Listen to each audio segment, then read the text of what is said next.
Hola, ¿qué tal? Buenas noches. Bienvenidos a la información actualizada de Guatemala y el mundo aquí en Telediario. Estamos transmitiendo para Canadá, Estados Unidos, Centroamérica y Guatemala. Y a continuación le presentamos nuestros titulares. Aquí están. Capturan a hermano de ex vicepresidenta Roxana Baldetti junto a otras 13 personas por supuesto fraude al Estado por 137 millones de quetzales. La estructura criminal estaba coordinada por el señor Mario Alejandro Baldetti Elías, hermano de la ex vicepresidenta de la República. Autoridades confirman que estructura era dirigida por hermanos Baldetti Elías. Contraloría tiene en su poder denuncias contra AMSA por aparentes irregularidades en uso de recursos económicos. Diputados dicen no a bonos pedidos por organismo ejecutivo, aunque promoverán cambios en el presupuesto nacional por más de 6,000 millones de quetzales. Guatemaltecos sin alternativa se ven obligados a pagar para recibir atención médica de calidad. Concluye auditoría en Federación Nacional de Fútbol. Esta semana el Ministerio Público recibirá informes sobre hallazgos en administración. Brian Jiménez. Vicepresidente boliviano denuncia fraude electoral y responsabiliza a oposición. Definen precios para juego amistoso de Selección Nacional de Fútbol contra El Salvador. Para las próximas horas, el INSIBUME pronostica ingreso de humedad de ambos litorales, por lo que no se descartan algunas lloviznas en el Caribe y la región norte de Guatemala. Todos los detalles del clima se los brindamos más adelante aquí en Telediario.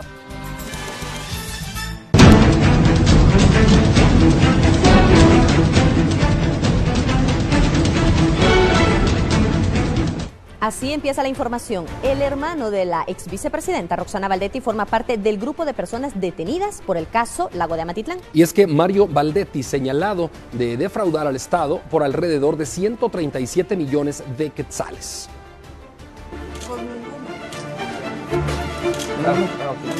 Agarraron esto y empezaron con el agua salada.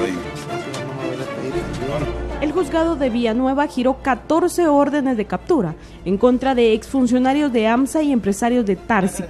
Las mismas se ejecutaron desde tempranas horas de este martes, al parecer por vinculación en la adquisición de un producto que pretendía limpiar el lago de Amatitlán. En febrero del 2014 se adjudicaron los dos contratos a la empresa israelí, uno en noviembre por 22.8 millones de quetzales y un segundo por 115 millones de quetzales. Uno de los capturados, el representante de M. Tarsic, manifestó su molestia por la captura, pues aseguró que las presiones políticas afectaron el saneamiento del lago. En el momento que se hizo eso, aprovechó la señora, con todo mi respeto, ex vicepresidenta, le sirvió a ella como una buena propaganda porque los presidentes que se fueron, no el actual, hicieron un presupuesto de 600 y tantos millones para un estudio del lago, 6 veces más, y que no están haciendo nada. Uno a uno fueron llegando los capturados al juzgado, entre ellos el exsecretario de la vicepresidencia en el tema del agua. Considero que es sano para la población el que todos los involucrados, al fin de cuentas hay una necesidad de la población de esclarecer la verdad de los hechos acontecidos. Uno de los capturados es hermano de la ex vicepresidenta Roxana Baldetti, Mario Baldetti Elías, sindicado de los delitos de asociación ilícita, fraude y tráfico de influencias. También el abogado de la ex vicepresidenta se hizo presente para conocer los cargos por los cuales Roxana Baldetti también enfrentará a la justicia por el caso Amatitlán. Nos constituimos en el juzgado toda vez que tuvimos conocimiento de que también existía algún tipo de sindicación en contra de la señora ex vicepresidenta. A razón de eso es que venimos nosotros a ver al juzgado en realidad la sindicación, la imputación, y esperar que ella sea llamada a una primera declaración. A los sindicados se les hizo conocimiento de los motivos de su detención y probablemente el Ministerio Público podría solicitar trasladar el expediente a un juzgado de mayor riesgo. Telediario, información actual. Usted va a tener en este momento en su pantalla el nombre de las personas detenidas, así es que preste atención. Yo voy a leer para usted. El nombre de los capturados es Mario Baldetti Elías, Pablo González, Jorge Mario Cajas, Rubén Torres Anleu, Esvin Ramos, Juan Díaz Sandoval, Marilyn Sosa, por asociación ilícita, fraude y cohecho pasivo. Vamos a tener más nombres a continuación en su pantalla para que usted también vea quiénes son el bloque de personas que completa estos capturados por el caso Amatitlán. Aquí está Lisbeth Azurdia, Sandra García, Hugo Reutemann, Sergio Marroquín, Clara Carballo, Alan de León, Manuel Sosa. Repito, asociación ilícita, fraude y cohecho pasivo, capturados en el caso Amatitlán que le estamos presentando a usted aquí en Telediario. Y es que en este caso, el 13 de mayo, la Contraloría General de Cuentas accionó contra AMSA por la pérdida de 22.8 millones de quetzales que se pagaron a una empresa israelí por la fórmula para limpiar el lago de Amatitlán. Un contrato por la cantidad de 137.800.000 quetzales habría sido el suscrito por las autoridades de manejo sustentable de la cuenca y del lago de Amatitlán con la empresa israelí Emet Tarsic Engineering Ltd, por lo que se canceló una fórmula para aplicar al lago contaminado, lo cual resultó ser, según estudios, agua con sal. Este caso fue trasladado a la Fiscalía de Medio Ambiente en el Ministerio Público y por intentar estafar al Estado, el caso fue trasladado a la Fiscalía contra la Corrupción para iniciar las investigaciones en el contrato de más de 130 millones de quetzales. El responsable de este contrato fue el entonces director de AMSA, Edwin Francisco Ramos Soberanis, y fue aprobado por medio de acuerdo administrativo por el secretario general de la Presidencia, Gustavo Martínez, para limpiar el lago con intervención de la empresa israelí. Durante la celebración del contrato, los mandatarios del país de ese entonces, Otto Pérez Molina y Roxana Baldetti, visitaron la cuenca del lago para afirmar que la fórmula limpiaría el agua. Sin embargo, tras investigaciones se confirmó que el Estado habría sido estafado por el alto pago de agua salada para sanear el lago. Telediario, información actual. La investigación del Ministerio Público y la CICIG determinó que los cabecillas de esta estructura son los hermanos Baldetti Elías. La fiscal general informó que Mario Baldetti era quien prácticamente tenía el control de AMSA.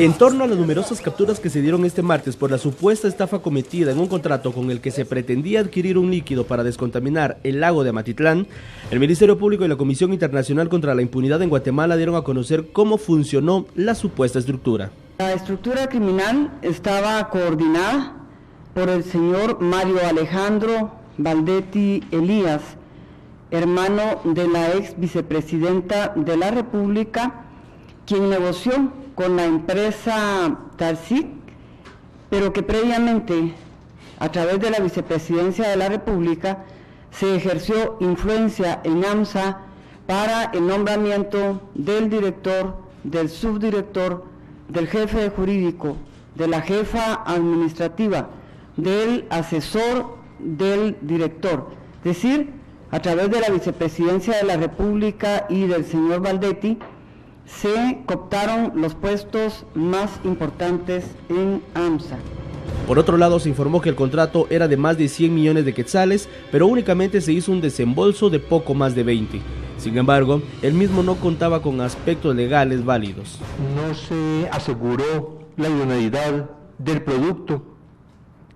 No hay un estudio científico que respalde ese producto.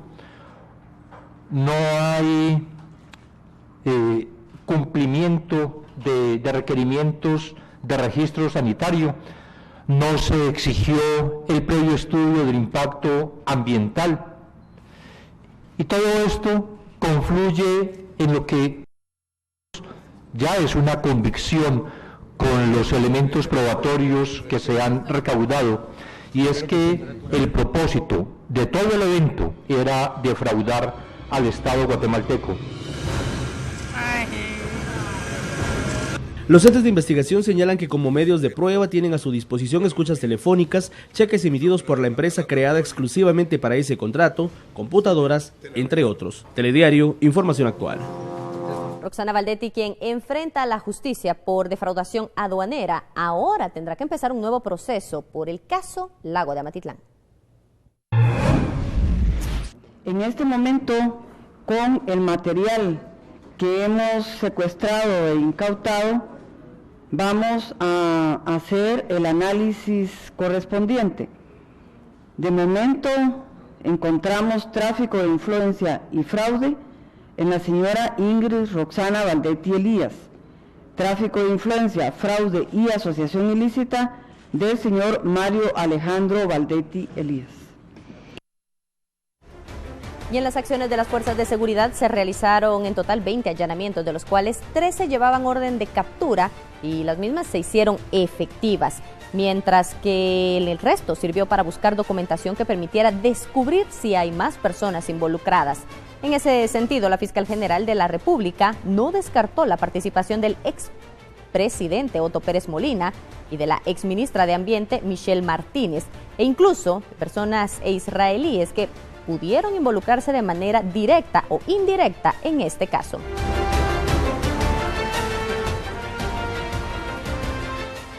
Hacemos una pausa esta noche aquí en Telediario. Ya volvemos con más información, quédese.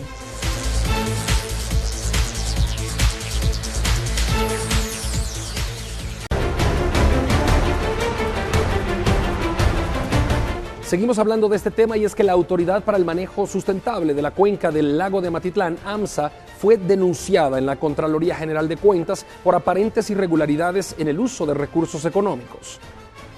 A la fecha, el Contralor de Cuentas, Carlos Mencos, confirma que más de 21 millones de quetzales no se han reintegrado a las arcas del Estado, aunque el contrato se rescindió entre AMSA con la empresa israelí por la supuesta fórmula que limpiaría el lago de Amatitlán, que de acuerdo a estudios científicos era una solución salina. Finalmente se efectúan capturas, procesos de licitación y adjudicación anómalos por 135 millones de quetzales. Derivó esta denuncia por parte de la Contraloría en abril 2015. Se había hecho un contrato de alrededor de 21 millones de quetzales y luego se hizo un contrato, si no mal recuerdo, de 115 millones de contratos. Se pretendía desarrollar de contrato. La perversidad en ese caso era evidente, toda vez que estaban tratando de amarrar dos contratos en cuanto a la aplicación sin haber adquirido la segunda parte del producto.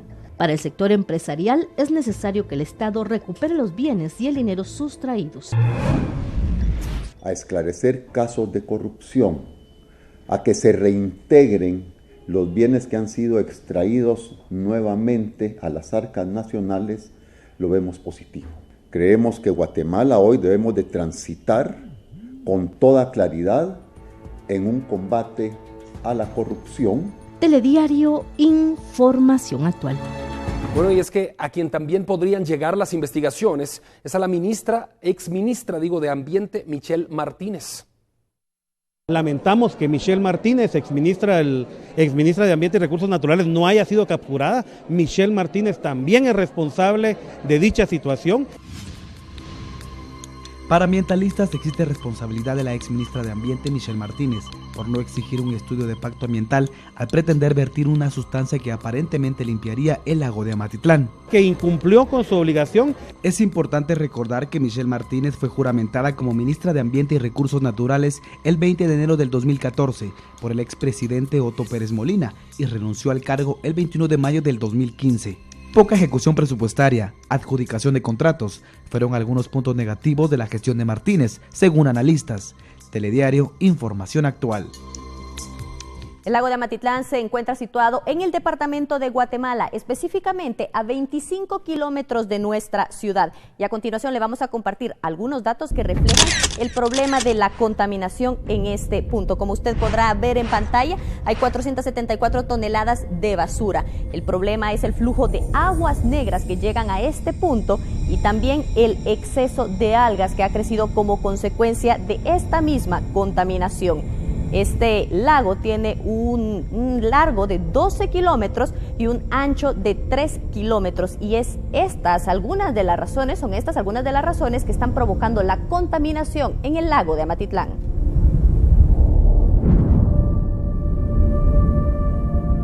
Bueno, y el próximo mes comparecerá en tribunales Salvador González alias Eco, esto como colaborador eficaz en el caso conocido como La Línea. Salvador González alias Eco, uno de los detenidos por el caso La Línea, comparecerá como colaborador eficaz del Ministerio Público en la audiencia de inicio de juicio que será el próximo 7 de marzo y en esta audiencia declarará en contra de los integrantes del grupo que operaba en la defraudación aduanera. A decir del abogado defensor de alias Eco, se llegó a un acuerdo de hacer la devolución de la totalidad del dinero que obtuvo de los negocios anómalos y por ello será colaborador eficaz en la apertura a juicio.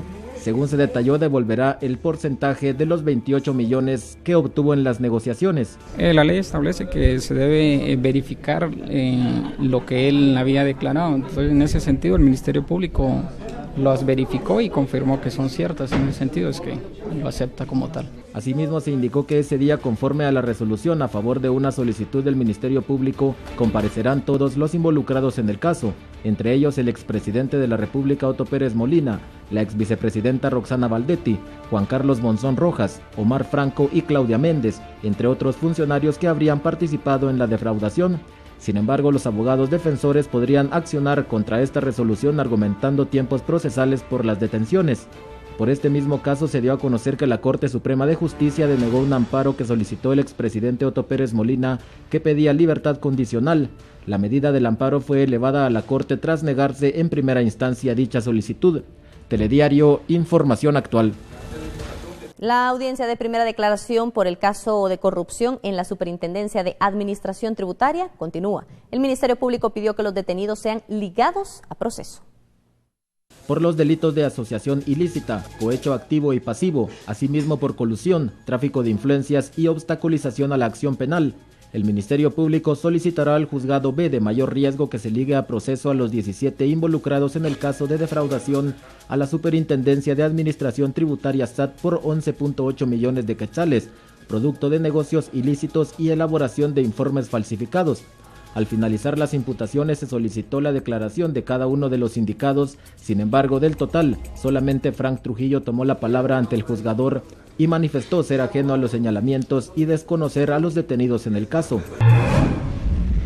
Yo no contraté al señor Giovanni Marroquín. Yo a él no le pedí que fuera a la superintendencia. Yo no le coordiné ninguna reunión con gente de la SAT. Yo no le pedí que fuera a la SAT. Los delitos de colusión que enmarca la legislación guatemalteca y se refiere a una organización para perjudicar a un tercero, fue imputado a Frank Trujillo. El delito de tráfico de influencias a Giovanni Marroquín y obstrucción a la justicia a todos los trabajadores de la SAT. Durante este martes inició la primera declaración de los detenidos y para finales de la semana se podría determinar por el juez si quedan ligados a proceso penal. Telediario, información actual. 7 de la noche con 22 minutos. Hacemos una breve pausa y pronto vuelven las noticias. Quédese con Telediario.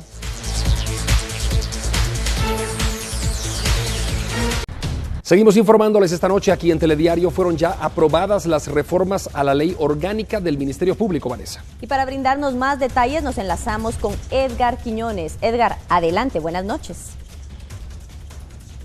Vanessa, Andri, buenas noches a quienes desde ya se informan a través de Telediario en su emisión estelar. Un saludo muy especial, me encuentro completamente en vivo desde la unidad móvil justo en la Plaza de la Constitución para llevarle a usted información importante que se generó en el Palacio Legislativo, y es que hoy, luego de una ardua jornada, los congresistas lograron aprobar los 63 artículos que contemplan las reformas a la ley orgánica del Ministerio Público. De mencionar que en el lugar se hizo presente la fiscal general Telma Aldana, quien manifestó su conformidad luego de que durante 2 semanas estuvo discutiendo las reformas y algunas enmiendas que se presentaron. Sin embargo, pues hoy con normalidad en el transcurso de esta tarde quedaron aprobadas estas reformas al Ministerio Público, y esto fue lo que manifestó la fiscal general.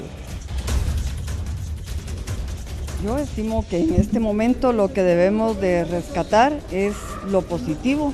Después de un ejercicio de discusión parlamentaria, se ha logrado la aprobación de las reformas a la ley orgánica del Ministerio Público, que, como muchos diputados lo expresaron, viene a fortalecer la autonomía, la independencia de la institución. Con 140 votos a favor y 2 en contra fueron aprobadas las reformas a la ley orgánica del Ministerio Público. Según la fiscal general, este es el primer paso para el fortalecimiento de dicha institución, aunque también resaltó que es necesario también ya se analice una reforma constitucional para poder pues así fortalecer en general todo el sector justicia y darle la validez necesaria a la carrera judicial. Es lo que tengo hasta el momento. Yo me traslado con ustedes al set principal con imágenes de Joel Ramírez, un reporte. Muchas gracias a Joel Ramírez y Edgar Quiñones por la información. Entonces ya han sido aprobadas estas reformas. Ahora, ¿hablamos de salud? Hablemos de salud, y es que debido a la crisis en la red hospitalaria nacional, muchas personas están optando, Vanessa, por los servicios de salud privados. Es correcto, y este mercado cada vez gana más terreno en el país, principalmente por la falta de confianza hacia instituciones como el ICS y Salud Pública. Muchas personas hablan de sus experiencias al solicitar un servicio de salud pública o del seguro social. Usted que nos mira, si lo ha experimentado, no necesita mayor explicación para entender que esta es la causa por la cual el mercado de los servicios privados de salud va en incremento. A niveles de casi el 12% cada año. Eso es muy por encima del crecimiento de la población y por el crecimiento del PIB. Eso lo que indica es que hay mucha necesidad de este tipo de seguros. Y esos seguros obviamente necesitan centros privados donde puedan utilizarse, ¿verdad? Utilizar sus coberturas. Según la Organización Mundial de la Salud, el mayor requerimiento se centra en el primero y segundo nivel de atención, uno de los puntos débiles del sistema de salud pública y que ahora se facilita con la iniciativa privada. Tenemos servicios de consultas con médicos como pediatras, ginecólogos, internistas, traumatólogos, gastroenterólogos y otros tipos de especialistas. Hay urgencias médicas, que es para cualquier situación que necesita una intervención inmediata. Estas clínicas modelos van en crecimiento y lo único que los deja fuera de ser un hospital es no contar con el área de encamamiento. Telediario, información actual. Esta semana finalizará la auditoría que realiza el área administrativa del Ministerio de Salud y la Contraloría General de Cuentas hacia el Hospital Roosevelt. Y es que cabe mencionar que este proceso está enfocado en el inventario de equipos y utensilios para las salas de quirófanos, además como la revisión de los procesos de compras y otros manejos financieros, así como administrativos en este centro asistencial. De encontrarse alguna anomalía, las autoridades a cargo del hospital tendrán que dar cuentas de los señalamientos que hagan los entes auditores. Tener una estadística exacta de los guatemaltecos que sufren algún tipo de discapacidad para evidenciar la desatención del Estado es lo que busca la segunda encuesta que realizará el Consejo Nacional de Personas con Discapacidad, CONADI. Al andar por la calle, basta con poner un poco más de atención para darse cuenta que muchos guatemaltecos padecen de algún tipo de discapacidad. El problema es que no se conoce con exactitud de qué tipo ni qué cantidad, aunque según la Organización Mundial de la Salud, entre 15 y 20% de la población mundial padece de algún problema. No tenemos datos concretos, no tenemos datos que tengan un respaldo para decir sí, hay tantas personas con discapacidad, una proyección de qué edad, hombres, mujeres, si son de la tercera edad, si la mayoría son niños. Entonces nos va a servir muchísimo esta encuesta. La encuesta se realizará durante todo el año y se esperan conocer los resultados en diciembre. Esta acción busca que el Estado focalice los esfuerzos para atender a esta población. Actualmente hay organizaciones que apoyan fuertemente los proyectos. Invirtiendo 500.000 euros al año.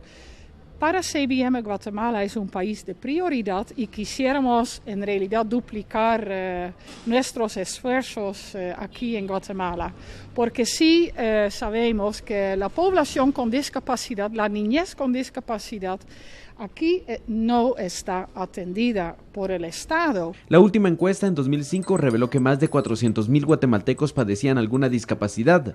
CONADI estima que ahora hay cerca de 2 millones de personas. Recuerde, la discapacidad no solo es congénita, sino que se puede adquirir.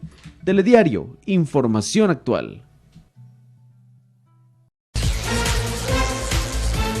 Seguimos con la información esta noche aquí en Telediario. Los diputados al Congreso de la República dicen no a los bonos pedidos por el organismo ejecutivo, aunque promoverán cambios en el presupuesto nacional por más de 6,000 millones de quetzales.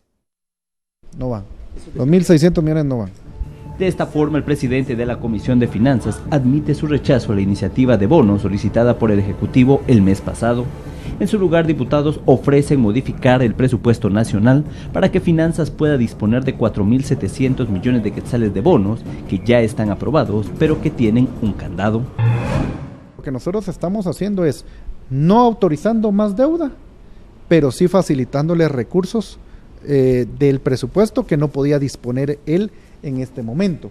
Lo que sí le estamos pidiendo nosotros al Ejecutivo es que sea responsable. Hay ciertas normas de transparencia que no se van a mover, que son importantes para que nos dé garantía a los guatemaltecos, no solo de la transparencia, sino de la calidad del gasto. Una solución ante un error en la elaboración del presupuesto nacional y ante el retraso para conseguir algunos préstamos.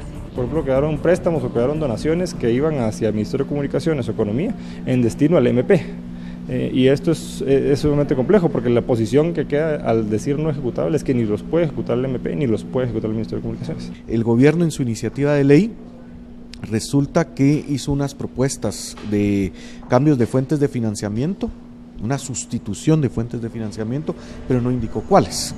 Sin embargo, el monto es insuficiente, por lo que plantean reorientar el pago de las deficiencias netas del Banco de Guatemala por 1.700 millones de quetzales más, para que estos sean utilizados en otros fines, aunque la decisión no es apoyada por otros diputados. No lo aprobaré.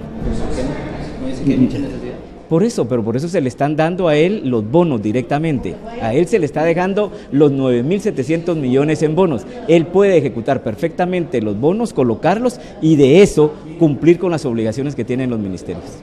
De esa cuenta se sometería a votación del Pleno una readecuación por 6.400 millones de quetzales en los próximos días. Telediario, información actual. Inició la investigación de los 66 expedientes a aspirantes a ocupar el cargo de gobernador departamental. Según el portavoz presidencial, podría ser al finalizar esta semana, cuando cada entidad investigativa brinde su informe sobre cada propuesta. Sumado a ello, se podría dar la juramentación de funcionarios por cada departamento y se envió 3 propuestas por cada uno de los departamentos. De allí se elegirá a un gobernador titular y un gobernador suplente. ¿Qué le parece si damos un vistazo a la pantalla juntos y miramos cuáles son las funciones de un gobernador? Vamos a verlo. Aquí lo tenemos en pantalla. Atribuciones de los gobernadores, artículo 47 de la ley del organismo ejecutivo. Representar en su departamento, presidir el Consejo Departamental de Desarrollo Urbano y Rural, velar por la efectiva ejecución del presupuesto. Tenemos otra pantalla con más atribuciones de los gobernadores. Aquí está para que usted pueda verla juntamente conmigo. Siempre en el artículo 47 de la ley orgánica del organismo ejecutivo dice informar a los ministros de Estado sobre faltas, desempeñar las funciones del ramo, rendir informe mensual a la presidencia y ejercer en su departamento el control y supervisión. Es representar prácticamente al organismo ejecutivo en cada departamento. Así, ¿le parece si hacemos una pausa esta noche? Vamos a una pausa y volvemos. Somos Telediario, no nos cambie.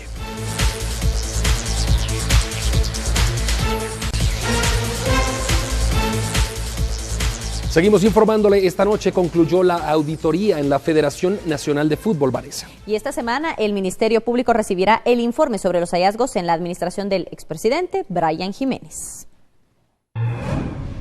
Hay situaciones que son que tienen que atenderse a la justicia norteamericana y otros temas que son nacionales. Entonces yo ese tema sí quisiera dejarlo con exclusividad, que lo maneje el Ministerio Público para evitar ser impreciso. Esta semana se presenta el informe final de investigación al Ministerio Público, pero hemos estado en comunicación con ellos.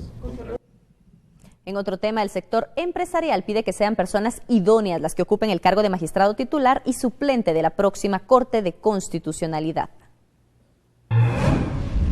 Los guatemaltecos debemos preservar este carácter, evitando que el alto tribunal se convierta en un espacio de discusiones ideológicas. Correríamos el peligro de no tener un organismo independiente que efectivamente aplique la ley y que las personas que lo integren sean personas idóneas, capaces, responsables, honestas y con criterio jurídico. Al menos 9 candidatos a magistrados de la Corte de Constitucionalidad corren el riesgo de quedar fuera del proceso. Esto tras recibir tachas en la Universidad de San Carlos de Guatemala. 9 impugnaciones y nosotros pues eso en su momento lo va a conocer el Consejo Superior también, y también recibimos una hacia una persona que no está incluido por el momento en el listado. Hay unas impugnaciones ahí presentadas en contra de la magistrada Gloria Porras, en contra de un magistrado, de un postulante Castillo, hay otra de un postulante precisamente de Mata Vera. Tras la suspensión provisional de explotación minera en La Puya, San Miguel del Golfo, emitido por la Corte Suprema de Justicia, organizaciones en pro de los recursos naturales exigen cese de operaciones en dicho lugar lo antes posible, justificando que la población cercana a La Puya no fue consultada para la extracción de recursos y que dichas consultas son obligación internacional, establecidas para el otorgamiento de la licencia minera. Se espera que el amparo se dé en definitiva. Tras conocer la noticia, algunos pobladores han manifestado su alegría.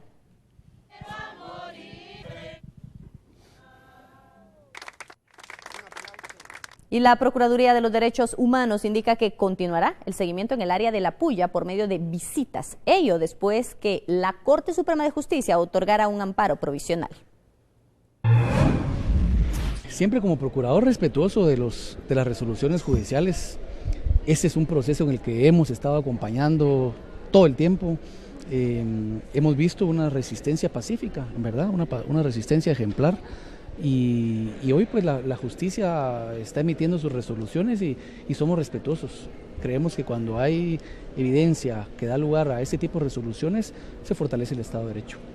Siempre tenemos visitas periódicas, acompañamos de acuerdo a algunas demandas o algunas solicitudes que nos hacen de acompañamiento, pero sí, seguramente en los próximos días, en nuestra próxima reunión con ellos, podremos hacer esa verificación. Reitero, aunque no es de nuestra competencia, porque si hay orden judicial, pues es el ente jurisdiccional al que le corresponde. A pesar de los avances que existen en nuestra sociedad, continúan prácticas que no permiten que las mujeres asuman liderazgo. Y expertos opinan que todavía falta mucho para lograr una equidad e inclusión consciente. Una encuesta efectuada en 82 países reflejó que será en 17 años cuando en América Latina se logre una inclusión consciente en el mundo laboral entre hombres y mujeres. Mujeres asumiendo liderazgos, pero estos no se concretan en puestos de alto mando, por lo que la mujer debe luchar contra una cultura masculina arraigada. Lo que tenemos que establecer son políticas que le permitan a las mujeres tener su vida personal y su vida laboral. Es decir, para que todas aquellas mujeres que estudiaron una carrera, que se formaron en la universidad, puedan tener las mismas oportunidades que un hombre. En una empresa donde se habla de equidad y de inclusión, hombres como mujeres que van a optar por un puesto de trabajo deben de ganar igual. Más de 200 personas fueron entrevistadas a nivel mundial. Coinciden el 59% en promover una creación de una cultura de equidad de género y que debe ser liderada por gerente o el director ejecutivo de las compañías, mientras el 42% opina que debe haber esquemas flexibles de trabajo, ya que estos son la clave para impulsar una mayor participación femenina. Telediario, información actual. Así concluimos esta emisión, pero le invitamos a que siga al tanto de lo que ocurre en Guatemala y el mundo entero a través de nuestros perfiles en las redes sociales. Y mañana a las 5:45 de la mañana nos vemos en Telediario al amanecer. Pásela bien.